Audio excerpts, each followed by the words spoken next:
E aí, meus queridos, estamos de volta. Ó, a aula de hoje é a nossa aula 9.1. Então vamos pegar nosso material aí, tá bom? Acompanhando lâmina por lâmina. Surgiu alguma dúvida? Já sublinha, deixa um asterisco ao lado da dúvida, que assim que a gente finalizar a aula, nós vamos fazer aquela revisão para esclarecer, tá bom? E quero logo mandar um abraço para todos os nossos professores presenciais aí, tá bom, galerinha? Meu diretor, joga na tela aí. Olha só, aula 9.1. Na aula 9.1, pessoal, nós vamos ver 3 situações. Primeira situação na aula, nós vamos falar sobre a importância dos fósseis. Depois, nós vamos falar das evidências evolutivas. E depois, mecanismo de especiação. Só que cada situação, dessas 3 situações, nós vamos analisar os processos de fossilização e a ocorrência dos fósseis no Brasil. Quando nós falarmos sobre as evidências evolutivas, nós vamos estar nos baseando em quê? Na homologia, analogia e órgãos vestigiais. E para finalizar, no item 3, mecanismo de especiação, nós vamos tomar como base anagênesis e cladogênesis. Então vamos lá, iniciando. Primeiro, professor, temos que conceituar e entender o que são fósseis. Fósseis são restos. Significa como? Esqueletos, carapaças, conchas, até mesmo tecidos. Ou vestígios. O que são vestígios? Tais como pegadas ou marcas de uma determinada locomoção ou processos de habitação. Tanto os restos quanto os vestígios, né, um ou outro, eles têm que estar o quê? Preservados. São uma forma de preservação animal, vegetal, que são plantas, ou outros seres vivos, como em sedimentos de rochas, resinas, gelo, piche. Então, ocorre um processo na rocha que nós chamamos de mineralização. E o processo de mineralização possibilita a preservação parcial, total, ou pelo menos uma parte desse resto, desse vestígio, tanto de origem animal quanto de origem vegetal. A palavra fóssil deriva do termo latim fossilis, que significa tirar da terra. A ciência que estuda os fósseis é chamada paleontologia. Então aí, ó, a fossilização, tá? Ela permite que ocorra uma preservação e não desencadeie o processo de decomposição. Para que um organismo seja fossilizado, os restos devem ser o quê, professor? Cobertos rapidamente ou passar por um processo de substituição da constituição orgânica da estrutura deste representante animal ou vegetal. Existem diferentes tipos de fósseis que diferem. Por quê, professor? Por causa do processo de fossilização. Então vamos dar uma olhada aqui, ó. Para que se dê a fossilização, é necessário que o organismo fique rapidamente coberto e através de um processo de um agente ou erosivo ou uma catástrofe. E esse processo ele pode se desenvolver em 4 fases. Primeira, quando morreram, os animais depositaram-se no fundo do mar, sendo rapidamente cobertos por sedimentos. Ao ficarem incorporados nos sedimentos, sofreram o mesmo fenômeno da diagênese, ou metamorfismo fossilizando. As rochas onde os fósseis se encontram incorporados sofrem modificações, que fazem o quê? Elevar os estratos. Os fósseis devem ser os fósseis, né? Ou o processo de fossilização devido à erosão ou outros fatores aparecem à superfície milhões de anos mais tarde. Dentro desse processo, nós temos o que, professor? A modelagem. Dentro desse processo da modelagem, nós também temos aí, ó, existem externos e internos. Existem dois tipos de modelagem. Modelagem externo, em que a concha fica imprimida no sedimento, sendo posteriormente removida.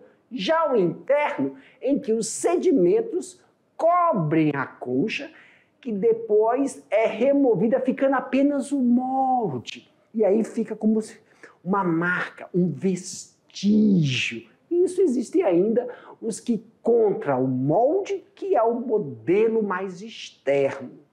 Já tem a mumificação. Os restos do organismo preservam-se totalmente ou parcialmente, normalmente em material como âmbar, resina fóssil ou gelo. Desta forma se tem essa preservação completa do organismo.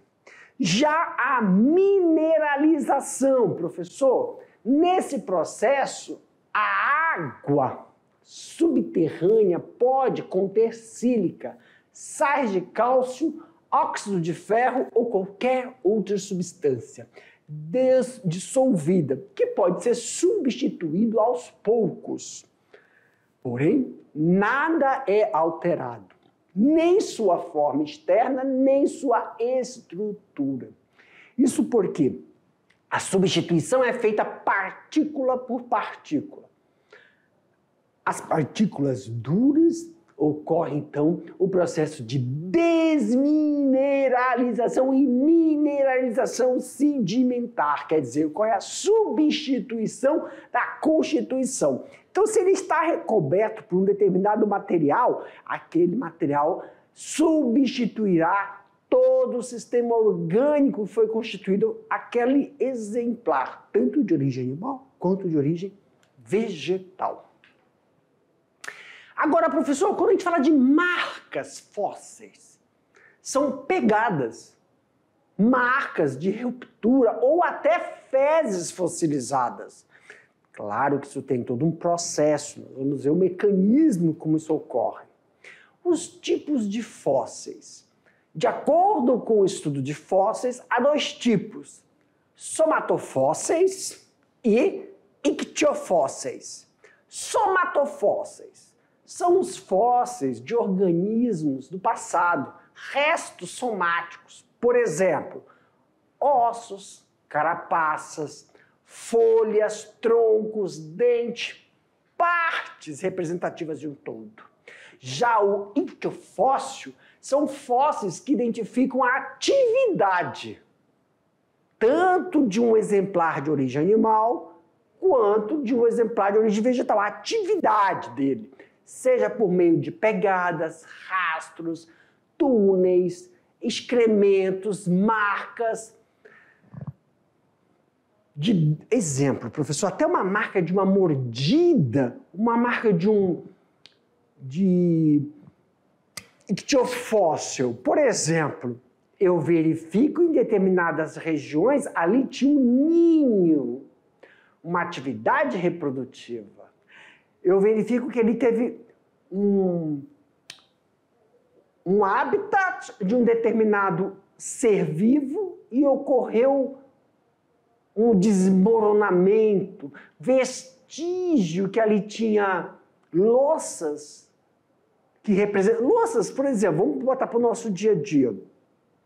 Professor, encontrei um sítio arqueológico que ali eu consigo ver que ali tinha louças de barro para armazenar alimento, ou fazer a comida, ou algo que mostre que era para se defender, uma faca, uma flecha, de uma determinada atividade.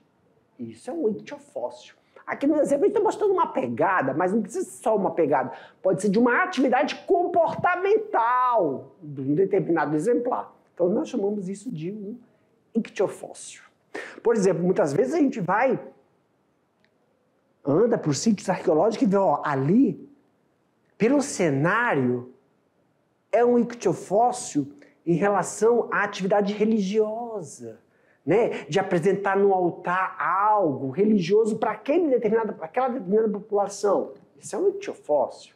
Ou que ali era um local onde faziam determinadas atividades de serviço, ou eu estou colocando nossa época, né? De caça. Na nossa época poderia ser de trabalho, ou de atividade cultural, religiosa, de uma determinada população antiga. Tá? Isso é um ictiofóssil. A importância dos fósseis, através dos estudos sobre fósseis, que podemos conhecer a evolução biológica das espécies e, consequentemente, do planeta. Mas, pessoal, não é só a evolução, é o comportamento. O comportamento de uma determinada população, tribo, ou o comportamento de como ocorriam os processos de locomoção de uma determinada região para outra. Conhecer também os processos dos restos e vestígios preservados que possam diferenciar todo esse processo evolutivo de uma determinada espécie. Quando a gente fala espécie, também como nós falamos da nossa população, como chegamos, como aquela população tem esse determinado comportamento. Os fósseis também são importantes ferramentas de estudo entre os biólogos, arqueólogos, paleontólogos, geólogos, pois revelam as transformações que ocorreram dos seres vivos até hoje. Exemplo, professor, uma importância de fóssil. Por exemplo, uma atividade religiosa. Os católicos, os religiosos, vamos supor assim, acreditam, né? Comprovações religiosas da presença do Filho de Deus no mundo. Aí tem lá o Santo Sepulcro, tem lá as regiões de atividade daquela pessoa que foi muito representativa em uma determinada época da história.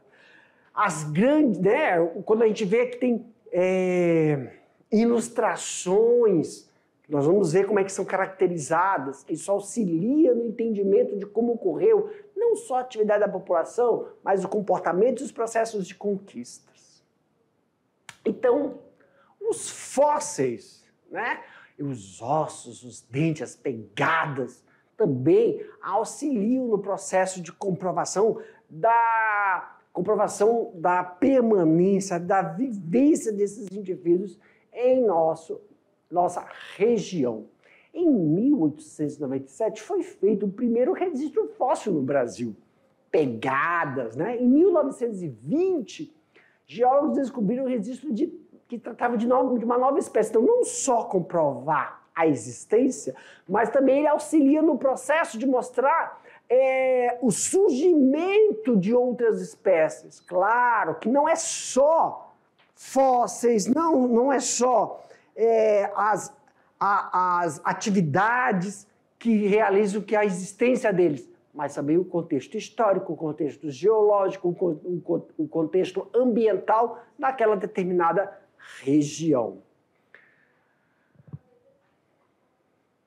A quantidade de ossos encontrados no Brasil são abundantes em relação aos dinossauros. O Acre mesmo é um exemplar, né, de comprovação de existência de alguns dinossauros aqui na região da Amazônia. Fósseis de animais gigantes que viveram no Brasil há milhões de anos estão sendo encontrados no Acre durante escavações. Na reforma de uma rodoviária. São mais de 5.000 peças, sendo que 800 foram encontradas durante a obra da BR-364, em que liga, né, o estado de Rondônia, o estado da capital do Acre, até Cruzeiro do Sul, lá no interior do Acre. Uma das peças do acervo acreano do osso da perna de um toxodonte, antepassado dos atuais hipopótamos africanos. Nós também temos aí, O temido predador deste período era um réptil, o Purosaurus. De ponta a ponta, ele media 12 metros. Purosaurus brasiliensis. Cavernas, né? Cavernas feitas por animais gigantescos, achados aqui em Rondônia. Uma equipe, né, do Serviço Geológico do Brasil achou a primeira paleotoca da região amazônica em Ponta do Abunã, aqui em Rondônia. Paleotocas são labirintos gigantes escavados por animais já extintos, como preguiça, tatu gigante. A região era uma extensa savana habitada por animais gigantes como mastodontes, jacarés de grande porte. E também a preguiça. Professor, dentro dos fósseis do processo evolutivo, nós temos aí o termo conhecido como homologia. Entende-se por homologia a semelhança entre estruturas de diferentes organismos, devido unicamente a uma mesma origem embriológica. Então, homologia é a semelhança entre as estruturas que apresentam a mesma origem embriológica, exercendo ou não a mesma função. Exemplo, o braço do homem, a pata do cavalo, a asa do morcego e a nadadeira de uma baleia. São estruturas homólogas entre si, têm uma mesma origem embrionária, porém, não quer dizer que vão ter a mesma função. Então, não há similaridade funcional, mas sim origem embriológica, lá dos folhetos embrionários. Mas, ao analisar as asas do morcego em relação às asas da ave, verifica que ambas têm a mesma origem embriológica e ainda possuem a mesma função. Então, podemos encontrar em determinadas espécies não só a origem embriológica, mas sim a homologia na função. Com esses dados, nós vamos ver outros casos em relação ao golfinho, morcego e os seres humanos. A homologia entre as estruturas dos organismos difere. Surge também que eles têm um grupo ancestral comum.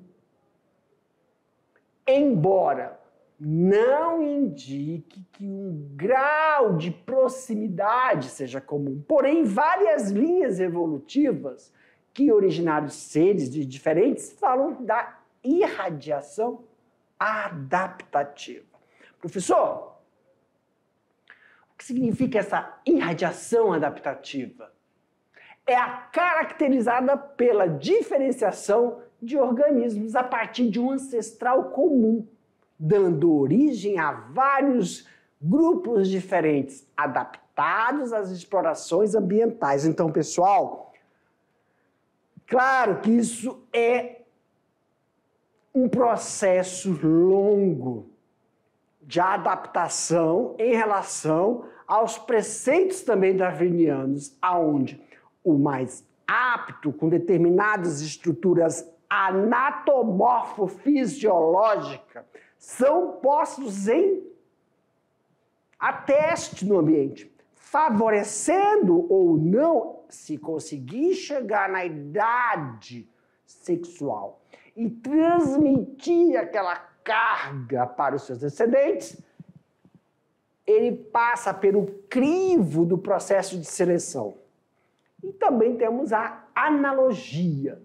O que seria a analogia? Refere-se às semelhanças morfológicas entre as estruturas em função da adaptação e execução da mesma função. Nós temos aí a asa do inseto, a asa da ave. São estruturas análogas, mas diferem no processo de constituição.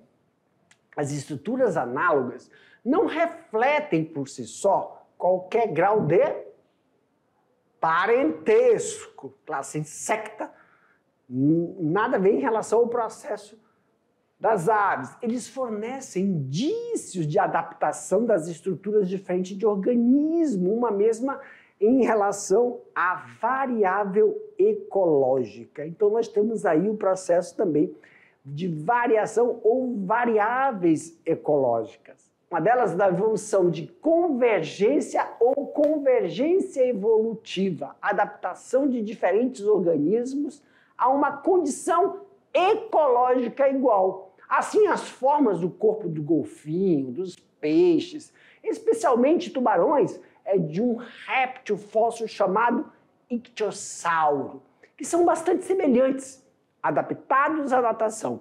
Então, dele tem um ancestral comum em relação ao que nós temos os exemplares de hoje.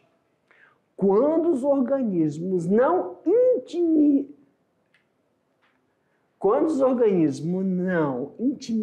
intimamente aparentados, não tem uma aproximação no processo de que são aparentados próximos nas suas estruturas, exercem funções que dizemos que são evoluções convergentes, por não ter uma aproximação de parentesco. A semelhança não é um sinal de parentesco, mas resultado da adaptação desses organismos em um ambiente aquático, tá? Muitas vezes nós, por exemplo, o golfinho, né? Que quando a gente vê, parece as nadadeiras, então não é porque aparenta uma semelhança, mas isso requer adaptação, não semelhança do mesmo grupo. Órgãos vestigiais. Professor, como são esses órgãos vestigiais, suas importâncias e também a relação do órgão vestigial com o processo evolutivo? Às vezes, o organismo tem uma estrutura que não serve a nenhuma função aparente, mas são homólogos às estruturas úteis em outros organismos. As estruturas reduzidas ou não funcionais que aparecem são sombras evolutivas. São chamadas de estruturas vestigiais. Então vamos aqui, ó. Um exemplo de órgãos vestigiais é o apêndice vermiforme. Estrutura pequena e sem função que parte do ceco, que é a estrutura localizada no ponto onde o intestino delgado liga-se ao intestino grosso. Lá no finalzinho, pessoal. A importância evolutiva desse órgão vestigiais é a indicação de uma ancestralidade em comum. Professor, essa parte, né, não tem mais função. Então, ao próximo passo é a sua não expressão anatomofisiológica, que pode levar milhões de anos. Claro que dentro desse processo, ele ainda tem a sua função fisiológica anatômica. Nos mamíferos roedores, o ceco é uma estrutura bem desenvolvida, na qual o alimento parcialmente digerido é armazenado e a celulose abundante nos vegetais ingeridos. E é degradada pela ação de bactérias especializadas. Então nós vemos que em determinados grupos de seres vivos podemos ter uma estrutura anatomorfofisiológica semelhante que tem função biológica em determinados grupos e não apresentam funções biológicas em outros. Em alguns desses animais, o ceco é uma bolsa contínua, em outros, como o coelho, apresenta extremidades finas e mais estruturas fusiformes, denominadas de apêndice, que corresponde ao apêndice vermiforme humano. Claro que para cada estrutura e para cada forma anatômica e a espécie que pertence tem a sua importância dentro do processo de seleção e dentro do processo de aquisição desse conhecimento e transmitir isso aos seus descendentes. Outra estrutura que pode ser citada como vestigiais, tais como ossos de patas das baleias e outras estruturas formadas por vários ossos nas aves que surgem a presença de uma cauda em seu ancestral. Todas essas características foram úteis no passado, mas não no presente, como a gente consegue observar em outras estruturas, né? Existem animais que carregam tanto características vestigiais quanto rudimentares, como é a serpente Piton. Os brotos de membros em embriões de Piton reticulares são rudimentos, mas em alguns elementos de ossos e membros posteriores chegaram eventualmente a afetar adultos. Claro que tem essas estruturas que podem auxiliar ou estruturas que ainda não têm uma função definida. As características ainda permanecem presentes nos táxons intimamente relacionados aos táxons em relação aos lagartos e outros tetrápodes. Mecanismos de especiação. O processo evolutivo envolve dois mecanismos de especiação: anagênese e cladogênese. Anagênese e cladogênese estão relacionados a diferentes modos de evolução de uma determinada espécie. Exemplo, anagênese. Ana, para cima. Gênese, origem. Representa a progressiva evolução de caracteres que surgem ou se manifestam, alterando a frequência genética de uma determinada população. Professor, essa frequência genética é quando o processo de expressão de uma determinada população está a uma frequência maior de 25%, tá bom? Exemplo aí nós temos as anagêneses e cladogêneses. Não tem um nó, tá? Então não tem nem variedade, não tem variação. Anagênese ocorre quando uma espécie original origina outra ao longo do tempo. O contrário, a anagênese é um cladogênese, quando uma espécie origina outra, como uma bifurcação. Tá aqui o exemplo, tá? Claro que isso, pessoal, é quando a gente fala da frequência gênica, ou também efeito gargalo. Isso possibilita. Professor, pode ocorrer através do isolamento geográfico? O isolamento geográfico pode dar origem a uma determinada espécie ou formar uma especiação dentro de um ponto comum entre a espécie ancestral. Aí pode sim, verdade. Uma inovação orgânica favorável ou desfavorável seleciona e realiza o processo de adaptação. Quem vai possibilitar que isso ocorra sempre, pessoal? O ambiente. Que muitas vezes anteriormente a gente estava falando da natureza, né? O ambiente. Geralmente se estabelecem por eventos relacionados, claro, mutação, permutação em cromossomos homólogos. Para que isso ocorra, significa que teve, então, um intercurso sexual em determinadas espécies que aí vai ser colocada à prova no ambiente. E cladogênese?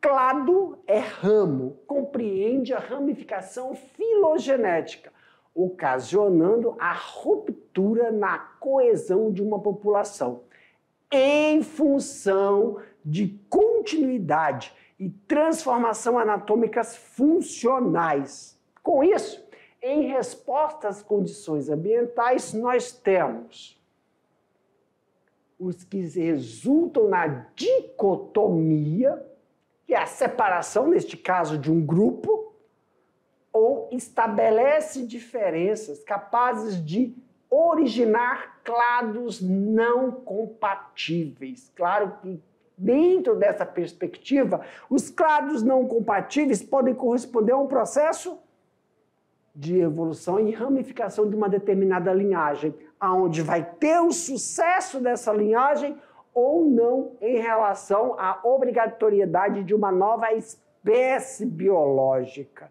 Portanto, as novas espécies se formam por radiação adaptativa. Nós vamos ver, claro, que o processo de radiação adaptativa, ela depende de fatores ambientais, isso é, a partir de um grupo que se isolam da população original. Quem pode... Qual um desses fatores, professor?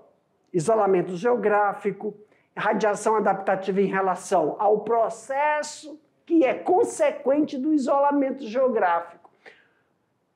Vários grupos a partir de uma população inicial, levando à diversificação das espécies com acúmulo de características diferentes. Claro que para cada uma dessas características, essa divergência possibilita também nessa especiação de acordo com o ambiente adaptativo que faz pressão dentro dessa população.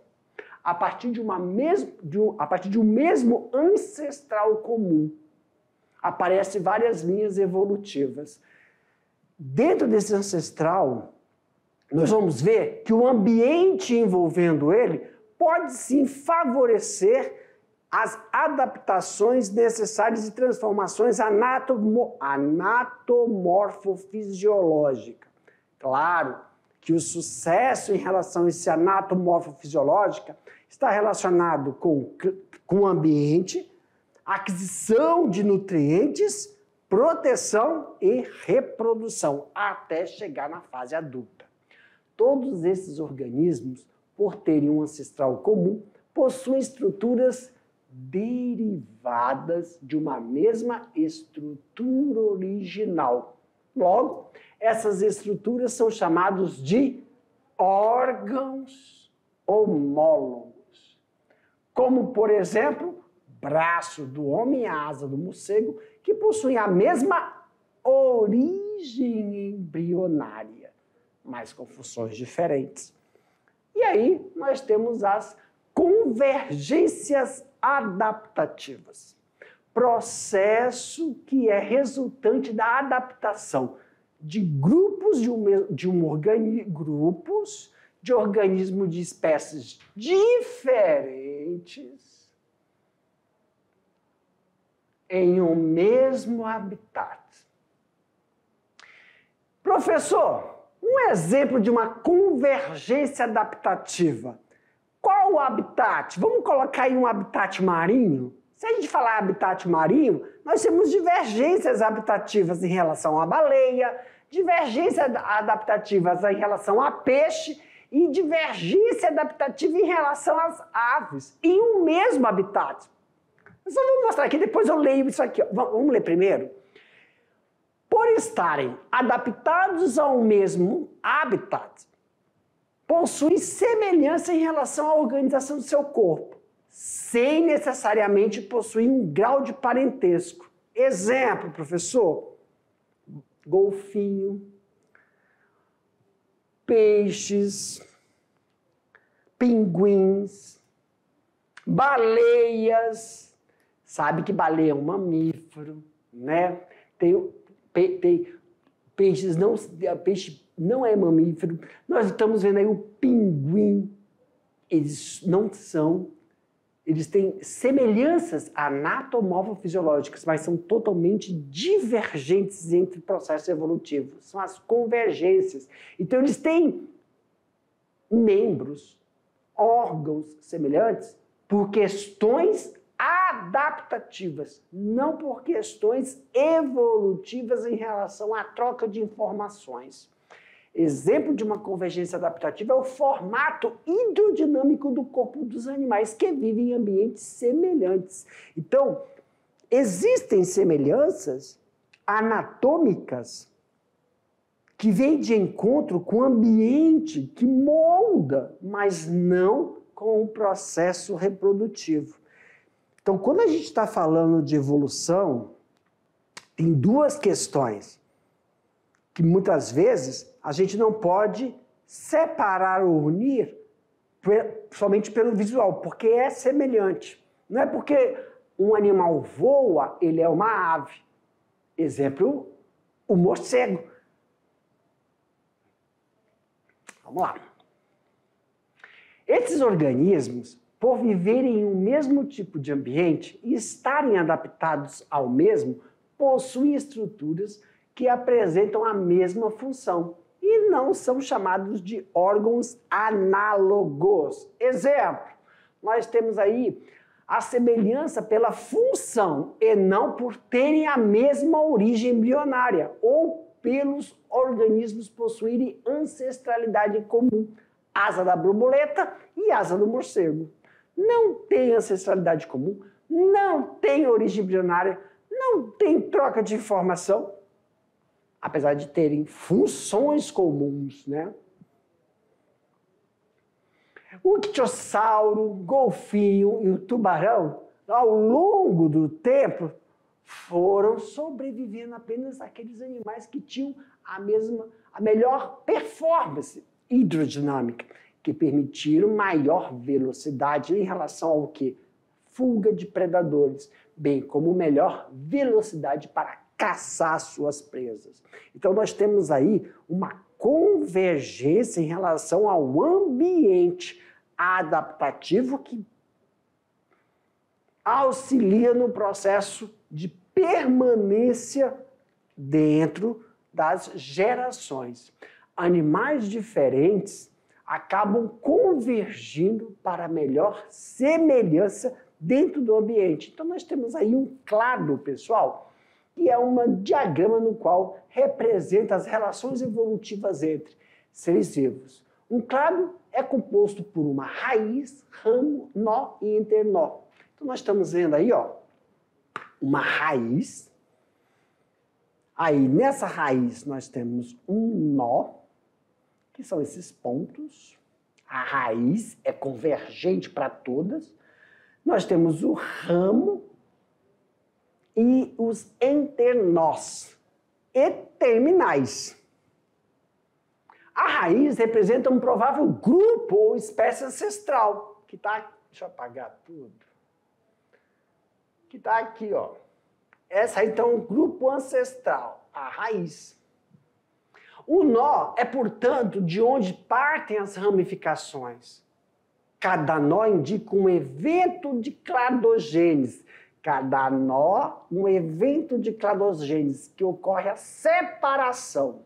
Então, aqui é um ancestral comum e a separação, um nó. Os ramos são as linhas do cladograma, que conduz mais de um grupo terminal. Exemplo, esse aqui, esse aqui e esse aqui. Os grupos de seres vivos que compõem o terminal são os nós do cladograma, que nós estamos vendo aqui, aqui e aqui.